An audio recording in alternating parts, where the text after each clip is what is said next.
Sábado, dia 16 de maio de 2026. Sejam todos muito bem-vindos, meus amigos, a mais um vídeo do canal Terra Brasilis News. Estamos de volta com mais um vídeo do Terra Brasilis.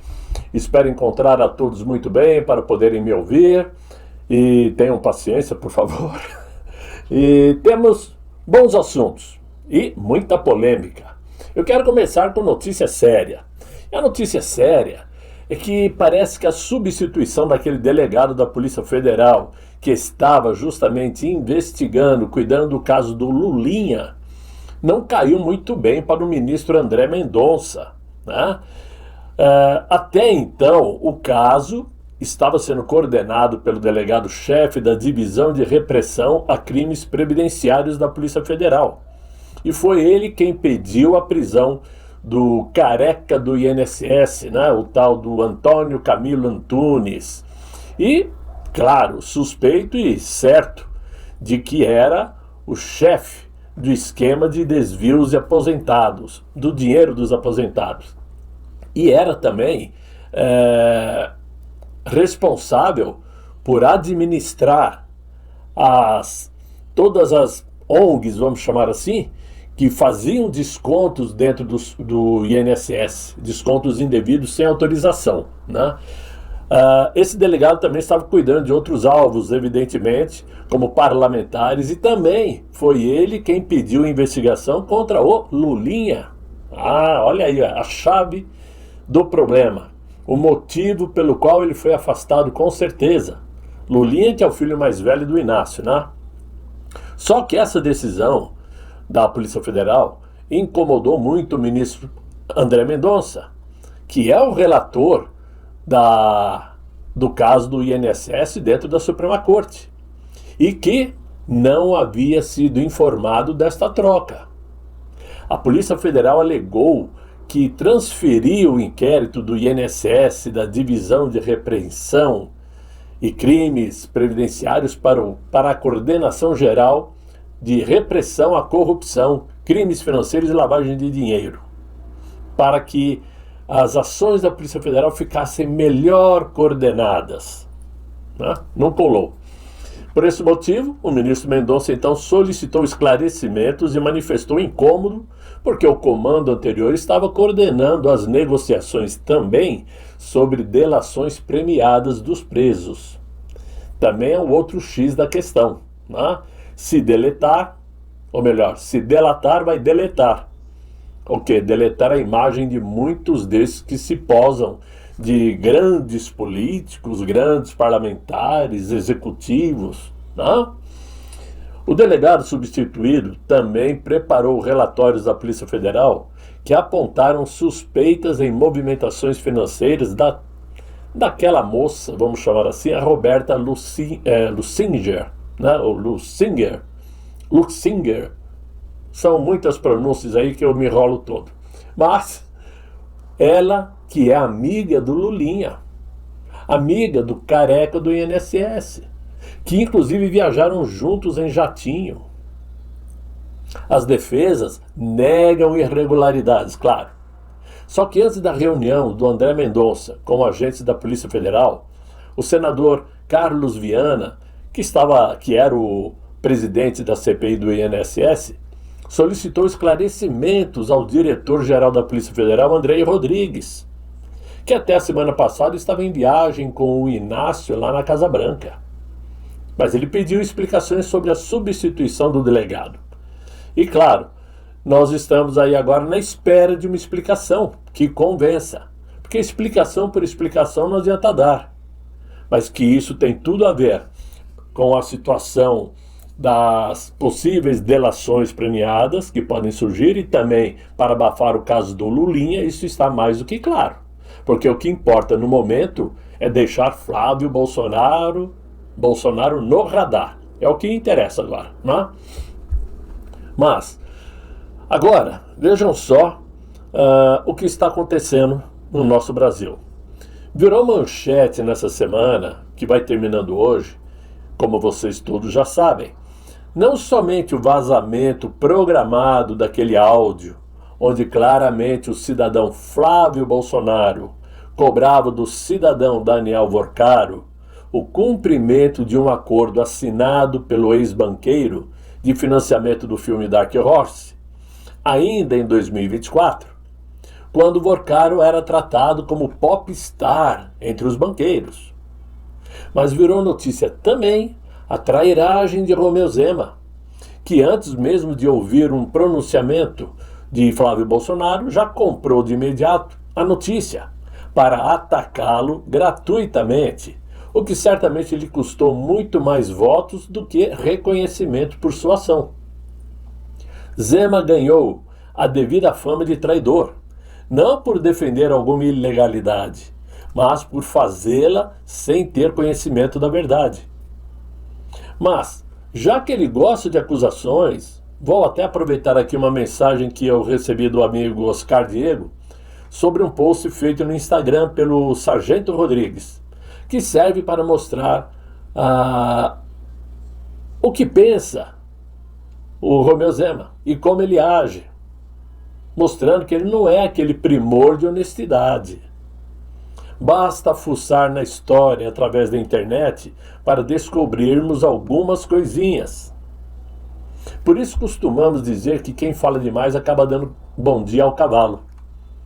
Vejam só, em julho de 2023, a Assembleia Legislativa de Minas Gerais aprovou o projeto de lei Salim Matar, do governo de Romeu Zema, que concedeu benefícios fiscais e tributários ao setor de locação de veículos.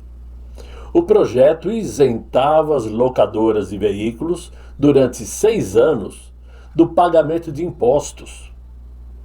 O governo de Romeu Zema abriu mão de 1,2 bilhão de reais, apenas com IPVAs, com a isenção que ele deu de pagamentos do IPVA para a locadora, para as locadoras em geral, né? A lei em questão foi escrita para regulamentar e perdoar dívidas tributárias de IPVA, além de reduzir a cobrança do imposto para a venda de carros seminovos pelas locadoras. Para quem não sabe, vamos lembrar que o Salim Matar é o fundador da locadora de veículos Localiza, a maior do Brasil, né? Até aí, pode tudo parecer algum tipo de projeto que visava de alguma forma beneficiar os cidadãos mineiros com um custo mais baixo de locação. Não sei, não vou entrar em detalhes. Mas o que importa aqui é que o Salim Matar doou R$1 milhão na campanha de Romeu Zema em 2018 e mais 5 milhões em 2022 para sua reeleição. Agora ficamos sabendo que o Henrique Moura Vorcaro, o pai do Daniel Vorcaro, também doou R$1 milhão para a campanha de reeleição a Romeu Zema, através do Partido Novo. Poderia tudo ser considerado normal, mas como Zema resolveu tirar proveito em cima de Flávio Bolsonaro, essas informações desqualificam o ex-governador mineiro de apontar o dedo a quem quer que seja. Será o projeto Salim Matar? Será que esse projeto não serviu como troca de favor, senhor Romeu Zema?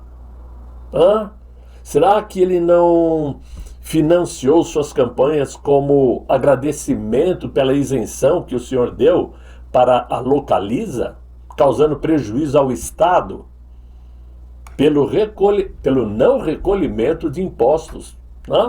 Será? Fica aí a pergunta. Será que você, Romeu Zema, vai ter coragem de explicar para a população o que a Localiza tem de diferente de qualquer empresa para ficar livre de pagamento de impostos? Eles já alugam os carros com preços elevados, não é barato, preços elevados, justamente para cobrir despesas. Mas fica aí a pergunta no ar, não é isso? Agora, meus amigos, eu quero entrar no assunto e até atendendo alguns pedidos para que eu me posicione, dê a minha opinião sobre debates calorosos que tomaram conta da Rede X desses últimos tempos, especialmente entre os influenciadores famosos, alguns com milhões, né, de seguidores. E eu vou até me preparar aqui para apanhar também nos comentários de quem não concordar com o que eu vou dizer. Mas o acesso é livre. Penso assim, enquanto parte da população tenta entender a inflação do Brasil, a insegurança pública, a censura, os altos impostos e a própria sobrevivência financeira, um grupo de influenciadores resolveu transformar o bolsonarismo numa espécie de campeonato olímpico de pureza ideológica. Não basta apoiar Jair Bolsonaro como todos nós fazemos. Não basta apoiar seus descendentes políticos como o Flávio, o Eduardo, o Carlos, Renan e a Michele. Agora, existe uma disputa permanente para decidir quem é mais bolsonarista. Quem é o bolsonarista mais perseguido, o mais fiel, o mais revolucionário, o mais exilado, o mais injustiçado e, claro, o mais monetizável como consequência, não é isso? É quase uma guerra civil de egos dentro de um octógono do UFC. Ao abrir a rede X, que é a mais competitiva entre as redes sociais, já de imediato aparece uma sucessão infinita de acusações indiretas, cortes de lives, prints, frases enigmáticas e discursos inflamados. Um acusa o outro de covardia.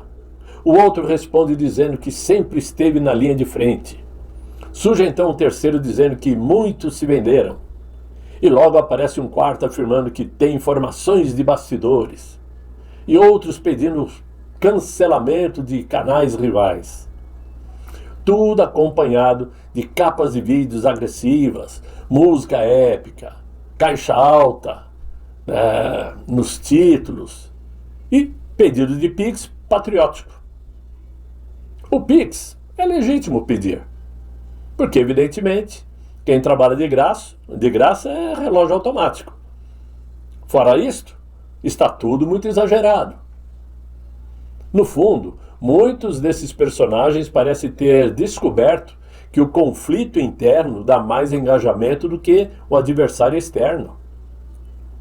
Criticar o Inácio já virou rotina, já não chama mais atenção. Criticar o Supremo? Também não. Mas atacar alguém do próprio campo? Aí a coisa muda. Porque isto gera cliques, com certeza. Comentários, compartilhamentos, torcidas organizadas, grupo de seguidores fiéis a um tal influenciador. Uma explosão de audiência. Como eu disse, é o UFC do conservadorismo digital.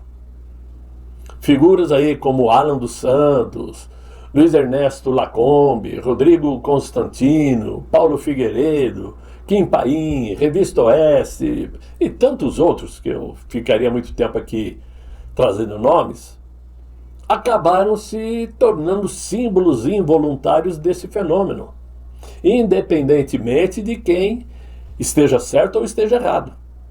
Todos têm razão e todos perdem a razão, principalmente quando entram em conflito aberto. Cada um possui uma trajetória própria, público fiel e influência real. Então não é necessário desqualificar o outro para ganhar mais audiência. Chamar a atenção para si próprio, quando na verdade está atacando o próximo. Não é necessário, já são famosos. O problema não é terem opinião forte. O problema começa quando parte desse ecossistema passa a agir como se tivesse recebido uma procuração divina para definir quem é de direita verdadeira e quem merece ser queimado em praça pública visual. A lógica vira quase religiosa. Quem discorda de uma vírgula vira traidor. Quem faz ponderação é infiltrado. Quem busca estratégia é covarde. Quem critica excessos vira vendido. E assim nasce uma espécie de tribunal permanente da pureza ideológica, onde o acusador de hoje será o cancelado de amanhã, com certeza. O mais irônico, meus amigos, é que muitos desses influenciadores construíram a carreira denunciando justamente a arrogância moral da esquerda militante. Eles criticavam a patrulha ideológica, o comportamento militante, o monopólio da verdade e a cultura do cancelamento. Mas agora reproduzem métodos extremamente parecidos, apenas trocando o uniforme. E existe também um fator pouco comentado da indignação. Quanto maior o caos, maior o faturamento. A plataforma recompensa conflito. O algoritmo premia brigas por conta de engajamento. O influenciador aprende rapidamente que serenidade não se torna viral. Mas escândalo sim, porque no fundo, o brasileiro gosta de briga, gosta de fofoca. Isso é fato. Um vídeo equilibrado dificilmente explode. Já uma frase como fulano traiu Bolsonaro, bomba, bomba, acabou de sair. Tudo isso vira combustível instantâneo para milhões de visualizações. Então surge um incêndio perverso, que é manter a militância permanente em estado de combustão emocional. Muitos seguidores nem percebem que estão sendo transformados em torcida emocional de influenciadores que no fim do mês vivem justamente da manutenção dessa guerra eterna. Aí o cidadão comum sai mentalmente exausto, cansado e pronto para desistir até mesmo de seguir os briguentos. Já o influenciador ganha superchat, monetização, assinaturas, né? E relevância política. Tudo muito favorável para que alguns deles já se coloquem candidatos a deputado federal e até a senadores. E por isso mesmo, nosso parlamento brasileiro está recheado de incompetentes e pessoas despreparadas para colocar o nosso país nos trilhos. Não é porque ficou famoso de um jeito que vai ser competente na política. Tomem o exemplo de Tiririca, de Romário, né? De tantos outros aí, de Leila do vôlei.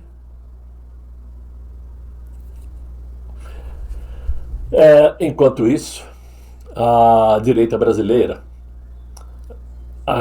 esquece a nossa causa, porque a verdadeira causa deles acaba fragmentando a direita brasileira.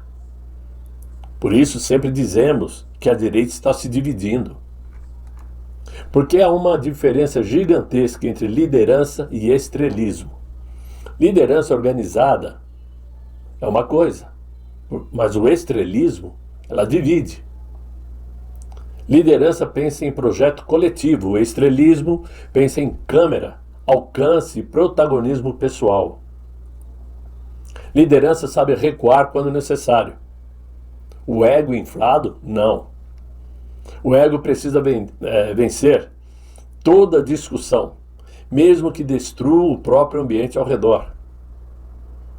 Talvez o ponto mais preocupante seja justamente este. Enquanto alguns se apresentam como salvadores da direita, acabam ajudando a desgastá-la diante de quem observa tudo de fora.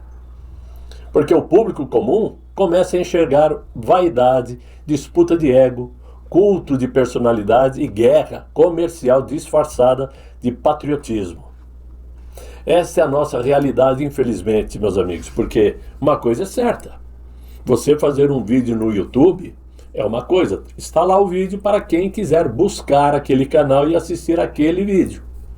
Você colocar numa rede social, onde a timeline vai correndo e as notícias vão aparecendo, é uma outra coisa, porque ali gera um bate-boca virtual momentâneo, que se transforma em eternidade, porque está ali o post.